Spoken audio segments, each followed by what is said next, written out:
지난 반감기 때 상승했던 폭을 단순하게 계산했을 때 내년 4월에 약 1억 7천만 원까지 오를 수 있다는 거죠. 그래서 언제 팔아야 되냐? 바로 2023년 주요 자산 수익률 순위를 보면 비트코인이 압도적인 1위를 차지했는데요. 미국 나스닥이나 미국의 S&P 500과도 비교했을 때 정말 비교가 안 될 정도로 압도적인 수익률을 보여주고 있습니다. 심지어 전 세계 시가총액 1위인 금의 수익률도 훨씬 추월했습니다. 금은 올해 초부터 11월 말까지 고작 9%밖에 상승하지 못했거든요. 하지만 비트코인은 올해 누적 수익률이 무려 170%를 넘었고요. 올해 12월 5일 기준으로 보면 달러 기준으로는 44,000달러, 그리고 원화 기준으로는 6천만 원을 돌파했습니다. 그래서 왜 이렇게 오르는 건지를 이제 우리가 저번 영상에서도 살펴봤듯이 일단 가장 먼저 기대가 되는 게 비트코인 현물 ETF 승인 기대감이고요. 그리고 내년 4월에 예정되어 있는 네 번째 반감기, 그리고 암호화폐 시장에 있었던 바이낸스 사태와 같은 그런 악재들이 다 정리가 되고 있고 기준금리 인하 가능성이 커지면서 위험자산 선호도가 높아질 거라는 기대감의 이유를 지금 언론에서 다 갖다 붙이고 있습니다.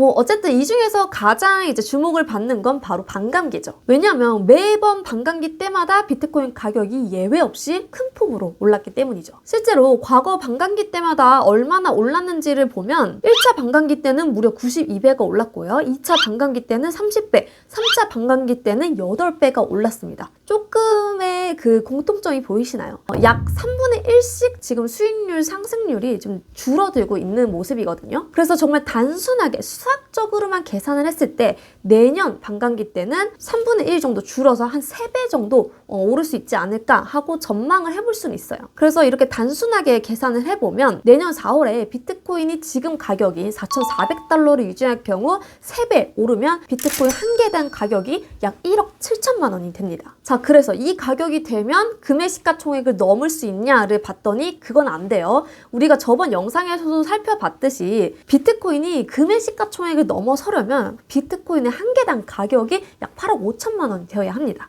하지만 더 중요한 건 앞으로 비트코인이 금보다 더 희소해진다는 거죠. 지금 화면에 보이는 표는 비트코인 반감기 때마다 채굴량이 얼마나 감소하고 앞으로 금의 채굴량은 어떻게 될지를 나타낸 표인데요. 내년 4월에 보면 비트코인의 연간 채굴량은 0.8%로 뚝 떨어지면서 금의 연간 채굴량 비율과 완전히 역전되는 역사적인 순간이 예정되어 있습니다. 즉 금보다 희소해지는 거죠. 귀해진다는 거죠. 그래서 내년에 예정되어 있는 네 번째 반감기가 더욱더 의미가 있는 겁니다. 왜냐하면 디지털 금으로 불릴 만큼 금과 굉장히 비슷한 속성을 갖고 있기 때문이죠. 이렇듯 비트코인이 금보다 희소해지고 있기 때문에 반감기 때마다 앞으로 계속 큰 폭으로 오를 수밖에 없는 이유가 바로 여기에 있습니다. 그래서 시장에서도 지금 내년에 1억 원을 돌파할 거다라는 전망이 가장 우세한 상황인데요. 그 중에서도 지금 내년 11월에 미국 대통령 선거에서 도널드 트럼프 전 대통령이 승리하면 비트코인 가격이 또 1억을 넘을 거다라는 전망이 나오고 있습니다. 아무래도 트럼프는 이제 공화당 후보이기 때문에 각종 금융 규제에 대해서 완화적인 입장을 취할 것으로 이제 기대가 되면서 지금 미국 증권거래위원회가 갖고 있는 그런 규제에 대한 것들이 완화시킬 수 있다라는 기대감이 커지고 있는 거죠. 하지만 트럼프는 지금까지 비트코인 관련된 공약을 발표한 적은 단 한 번도 없습니다.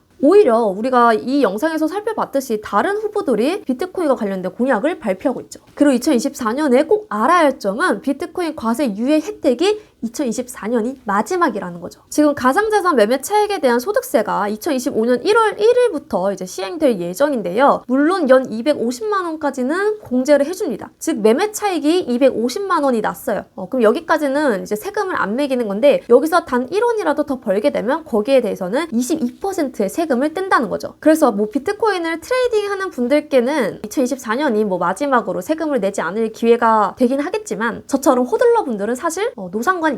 자, 그러면 이제 내년에는 그래서 비트코인 언제 팔아요? 라고 물어보는 사람들이 많아지겠죠. 그런데 이 질문은 그래서 원화 언제 팔아요? 라고 물어보는 것과 똑같은 거예요. 우리 평소에 원화를 언제 팔 건지 안 물어보잖아요. 원화를 판다는 건 쉽게 말해서 돈을 쓰는 거죠. 여러분 돈 쓸 때 원화 언제 팔아요? 라고 주변에 물어보고 돈을 쓰세요? 아니죠.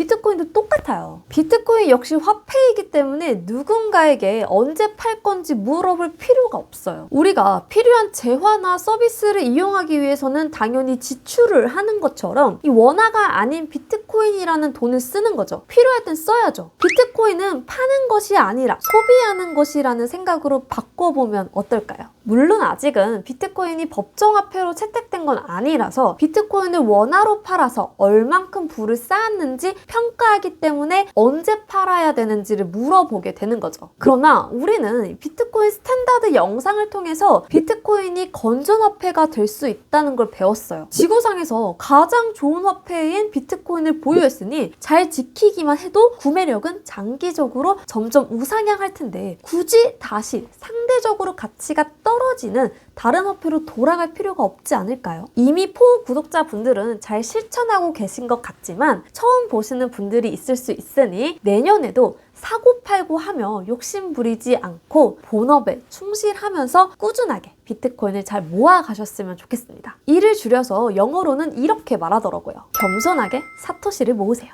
네, 그러면 지금까지 비트코인 커뮤니티 4의 크리스탈이었습니다. 다음 주에 또 만나요. 안녕!